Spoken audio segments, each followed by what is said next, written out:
నడిపించుకుపోవాలంటే ఒక మార్గం నేను చూపిస్తాను. అది దేవుడి కృప వల్ల వాక్యం ద్వారా దేవుడు చెప్తున్నాడు. నా దగ్గరికి రా. నీ సమస్త గాయాలు నాకివ్వు. నీ సమస్త భారం నాకివ్వు. అప్పగించు. నువ్వు చూచుకునే దేవుడివయ్యా.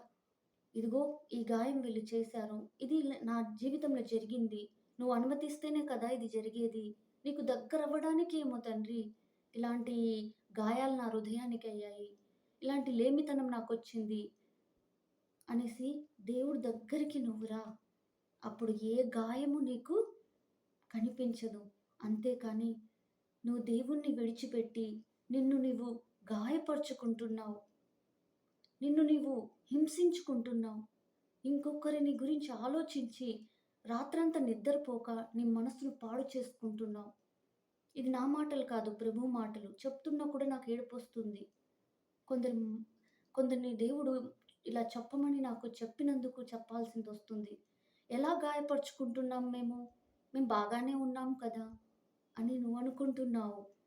ఎలా గాయపరుచుకుంటున్నావంటే, ఆ రోజు సేనా దయ్యములు పట్టి 2000 దయ్యములు పట్టి, సేనా దయ్యములు పట్టి, ఎలా గొలుసులతో కట్టబడి, తన్ను గాయపరుచుకొని, ఒంటరిగా అడవిలో ఉన్నాడే, అతడి వలె మనము కూడా గాయపరుచుకుంటున్నాము.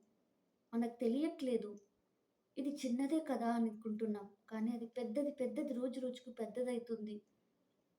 కానీ మనకు అర్థం కావట్లేదు. మనం దేవుడికి రోజు రోజుకి దూరమైపోతున్నాం. రోజు రోజుకి మన ఇంట్లో దేవుడి సన్నిధి దూరమైపోతుంది. ఒకప్పుడు దేవుడితో స్నేహం చేసి, ఇంట్లో స్తుతి ఆరాధన, ఇల్లే ఆయన ఆలయముగా మార్చిన ఇల్లు ఈరోజు దయ్యాల కొంపగా ఎందుకుంది? అది మనం ఆలోచించుకోవాలి. దేవుడికి ఎందుకు దూరం అయిపోతున్నాం? ఆయనకు ఏ బిడ్డ నశించడం, ఏ బిడ్డ దూరం కావడం ఇష్టం లేదు. అందుకే ఈరోజు పిలుస్తున్నాడు. తప్పిపోయిన కుమారుడు నా తండ్రి ఇంట్లో పనివాడుగా ఉన్నా చాలు అని ఎప్పుడైతే తను పశ్చాత్తాపపడి దేవుడి దగ్గరకొచ్చాడో, అప్పుడు పరిగెత్తుకుని తండ్రి వచ్చి కౌగిలించుకున్నాడంట. అలాంటి పరలోకపు తండ్రి మన తండ్రి. ఈ బాధ నేను పడ్డాను కాబట్టే మీకు చెప్పాల్సిందొస్తుంది. మనుషుల వైపు చూశాను, లోకం వైపు చూశాను. దేవుడు నన్ను పిలిచిన పిలుపుకి నేను ప్రార్థన చేస్తూ ఎక్కువ సమయం వాళ్ళతో గడిపాను. చివరికి ఎవరి స్వార్థంతో వాళ్ళు వాడుకున్నారు. అప్పుడు నేను గాయపడ్డాను. అప్పుడు ఇలాంటి మాటలు నాకు కూడా వచ్చాయి.